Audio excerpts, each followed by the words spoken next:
Hello students, आज हम tenth class का लाइफ प्रोसेस चैप्टर है ना, टेंथ क्लास का बायो का, वो शुरू करने जा रहे हैं। तो आज हम एनसीईआरटी की line to line thoroughly read करेंगे। तो आप बने रहें इस वीडियो के साथ। तो पहले स्टार्ट करते हैं लाइफ प्रोसेस। तो लाइफ प्रोसेस क्या है? पहले लाइफ प्रोसेसेस क्या होते हैं? लाइफ प्रोसेसेस एक नहीं, लाइफ प्रोसेसेस हैं जो लाइफ को चलाते हैं ऑर्गेनिज्म में, जिसके लिए ऑर्गेनिज्म जीवित है, वो सभी processes. The processes required for the survival, growth and development of the organism. जो प्रोसेसेस बॉडी में उसके जीवित रहने के लिए, उसकी ग्रोथ के लिए, उसकी मतलब बदने फूलने के लिए ज़रूरी है ना, उन्हें बोल देते हैं, क्या बोल देते हैं? लाइफ प्रोसेस बोल देते हैं, लाइफ प्रोसेसेस बोलते हैं। जैसे कि पहले आ जाता है न्यूट्रिशन, फिर आ जाता है रेस्पिरेशन, उसके बाद आ जाता है transportation, and after that there is the excretion and many others also. So due to these processes, one can distinguish the alive from non-alive or not alive। ਇਹਨਾਂ ਪ੍ਰੋਸੈਸ ਦੇ ਕਾਰਨ ਹੀ ਅਸੀਂ ਪਹਿਚਾਨ ਕਰ ਸਕਦੇ ਹੈਗੇ ਹਾਂ कि कौन सा ऑर्गेनिज़म सर्वाइवल में है, कौन सा ऑर्गेनिज़म जीवित है, कौन सा ऑर्गेनिज़म मतलब कौन सी वस्तु अजीवित है, भाव नॉन लिविंग है। तो उसके बाद बात करते हैं कि complexity of system arises as the organisms become complex और we can say more evolved. अब क्या है ना, कम्प्लेक्सिटी अराइज हो जाती है। अब क्या है कि मतलब सिस्टम कैसे बनते हैं, आगे जाके सिस्टम बनते हैं, पहले तो कोई ज़रूरत नहीं है। For example there is a single cell, आपके पास ये सिंगल सेल पड़ा हुआ है, तो सिंगल सेल में कोई स्पेसिफिक ऑर्गन या सिस्टम नहीं होगा, क्योंकि इसमें क्या है कि सिंपल डिफ्यूज़न से इसकी जो भी रिक्वायरमेंट्स हैं वो कंप्लीट हो जाएगी। For example this organisms required oxygen, इसे ऑक्सीजन की चाहिए, ऑक्सीजन चाहिए। तो जहाँ कंसंट्रेशन हाई कंसंट्रेशन है, जहाँ हाई कंसंट्रेशन है ऑक्सीजन की, वहाँ जहाँ लो कंसंट्रेशन है ऑक्सीजन की, तो हाई से ये लो की ओर चला जाएगी, ऑक्सीजन चली जाएगी, सिंपल डिफ्यूज़न। ठीक है ना। जहाँ कार्बन डाइऑक्साइड की कंसंट्रेशन ज़्यादा हो गई CO की, यहाँ कार्बन डाइऑक्साइड की कंसंट्रेशन बाहर एनवायरनमेंट में कम है तो बाहर चली जाएगी। तो सिंपल डिफ्यूज़न के मतलब सिंपल डिफ्यूज़न से चल जाता है काम इनका, जिसमें जो सिंगल सेल होते हैं, क्योंकि वो डायरेक्ट कंटेक्ट में होते हैं एनवायरनमेंट की।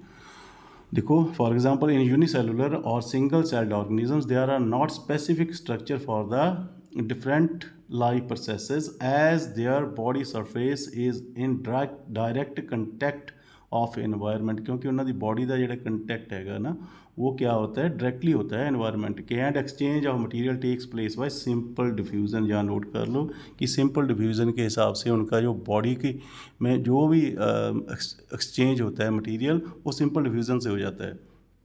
But it can't possible in complex organism में, ये असंभव होता है, ये नहीं हो सकता। Therefore they have a specific system for the different function.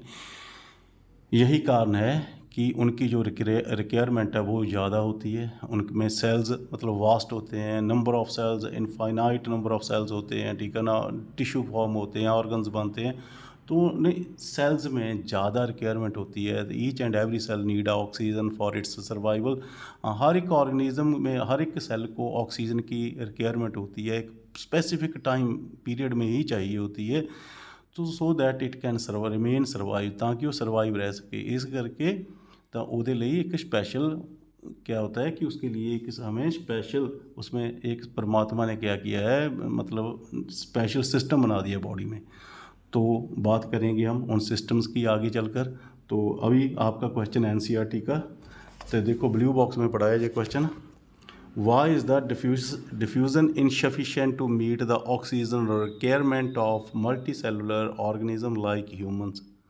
अभी क्या है ना कि डिफ्यूज़न इनसफिशिएंट क्यों है, वो मतलब कैपेबल क्यों नहीं, डिफ्यूज़न प्रोसेस कैपेबल क्यों नहीं ह्यूमंस में या मल्टी सेलुलर ऑर्गेनिज्म में, उनकी मतलब नीड्स को पूरा करने के लिए, उनकी लाइफ प्रोसेस में जो सर्वाइवल के लिए उसको ज़रूरत है, वो मटेरियल उनके मतलब उनकी बॉडी तक पहुँचाने के लिए वो क्यों नहीं ज़रूरी है, मतलब क्यों कैपेबल नहीं है, क्यों मतलब इनसफिशिएंट क्यों है।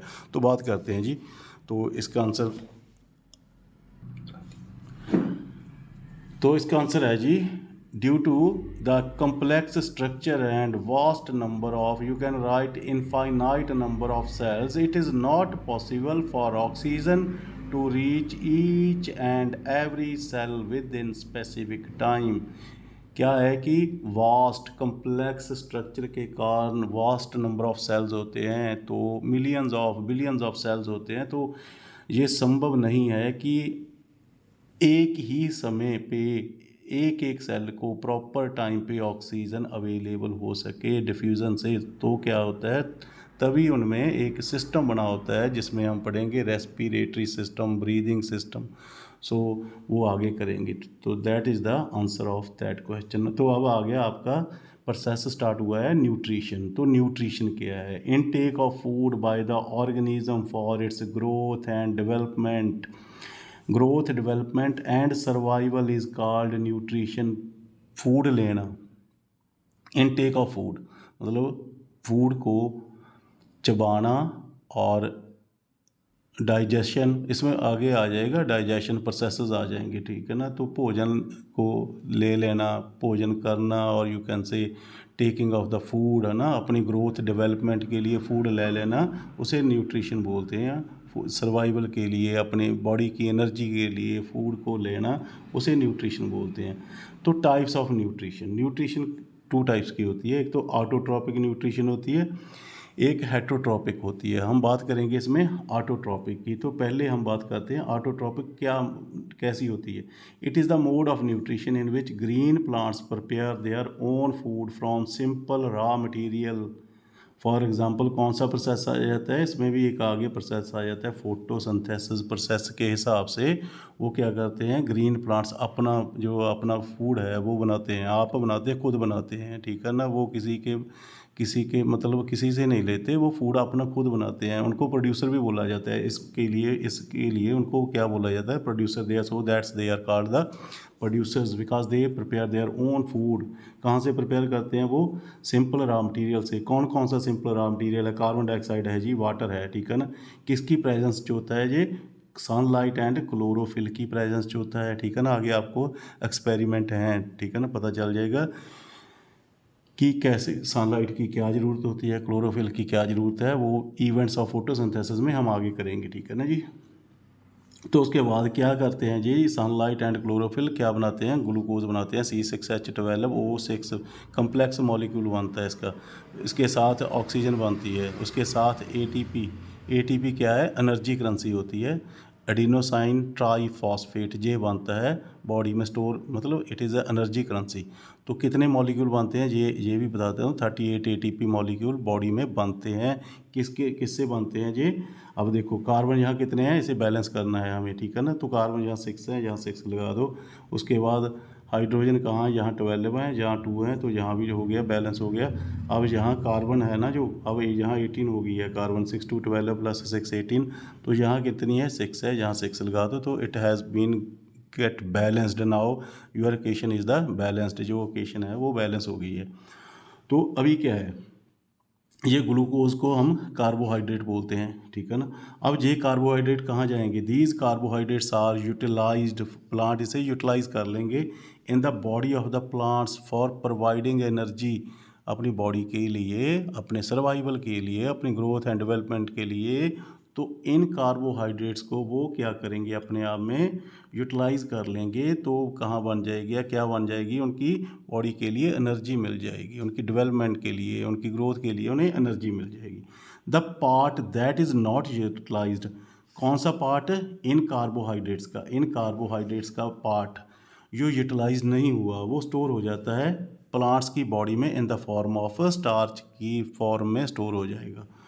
तो which act as a internal energy reserve. उनकी जैसे ना रिजर्व फूड होता है, वो रिजर्व फूड की तरह उनकी बॉडी में रिजर्व फूड की के हिसाब से वो बॉडी में स्टोर हो जाता है, ठीक है ना। मतलब stored as a reserve food, ठीक है ना। And when they need they can use it. जब भी उनको ज़रूरत पड़ेगी तो वो उसे यूज़ कर लेंगे। उसके बाद आ जाता है जी, similar things happened similar thing यही सिमिलर थिंग किस में होती है, ह्यूमन की बॉडी में होती है। वहाँ भी energy derived from the food we eat, जो हम कार्बोहाइड्रेट्स लेते हैं प्लांट की बॉडी से लेते हैं या कहीं से भी लेते हैं, तो वो हम जो ईट करते हैं वहाँ से जो फूड है मतलब एनर्जी होती है जो, वो उनसे हमें मिलेगी। कहाँ से मिलेगी? We can get it the from the carbohydrates का डाइजेशन होगा तो एनर्जी, उसके बाद अब्जॉर्प्शन होगा, असिमिलेशन होगा, वो आगे पढ़ेंगे। तो यहाँ से हम कार्बोहाइड्रेट से हमने एनर्जी ली, एनर्जी हमारी बॉडी में स्टोर होगी। किस फॉर्म में स्टोर होती है? ग्लाइकोजन फॉर्म में स्टोर होती है। नोट कर लेना, ग्लाइकोजन फॉर्म में एनिमल बॉडी में जो फूड स्टोर होता है, एनर्जी स्टोर होती है जो रिजर्व के मतलब नीड के लिए बरती जा रही है। When there will a lack of the you can say energy in the body, या फूड नहीं मिलता तो हम ग्लाइकोजन जो स्टोर्ड एनर्जी होती है उसे यूटिलाइज करते हैं। तो energy stored in the animals is called glycogen, energy stored in the plant is called the starch. जो एनर्जी मतलब जो पार्ट होता है ना फूड का, वो स्टोर्ड हो जाता है। जो पार्ट फूड का कार्बोहाइड्रेट का स्टोर हो गया, किस में स्टोर हो गया? प्लांट्स में, वो स्टार्च होता है। जो पार्ट ग्लूकोज का, जो कार्बोहाइड्रेट्स का, ठीक है ना, एनर्जी की फॉर्म में स्टोर होता है एनिमल्स में, उसे हम ग्लाइकोजन बोलते हैं। ये क्वेश्चन आ जाते हैं MCQ में, तो आप इनको अच्छे से याद कर लेना। तो नेक्स्ट वीडियो में हम करेंगे इवेंट्स ऑफ द फोटोसिंथेसिस। तो अगली वीडियो में हम ये करेंगे, पहले हम इवेंट्स ऑफ द फोटोसिंथेसिस ये हम करेंगे नेक्स्ट वीडियो में। हमारे जो भी इवेंट्स हैं वो फोटोसिंथेसिस में, उसको मैं आपको डिटेल से एक्सप्लेन करूँगा। तो आप बने रहना कल हमारी वीडियो से। और मेरी एक रिक्वेस्ट है आपको कि आप इस चैनल को लाइक एंड सब्सक्राइब करो, अपने दोस्तों के साथ शेयर करो। तो only it's for my support, तब मुझे आपकी यही सपोर्ट है, मतलब अच्छी लगे कि आप मुझे ज़्यादा से ज़्यादा इसको लाइक करवाओ, सब्सक्राइब करवाओ, ठीक है ना। विदाउट कॉस्ट आपको कंटिन्यूस वीडियो मिलती रहेंगी जो आपकी एकेडमिक को अच्छा बनाएगी। So thank you for watching me, thank you all of you.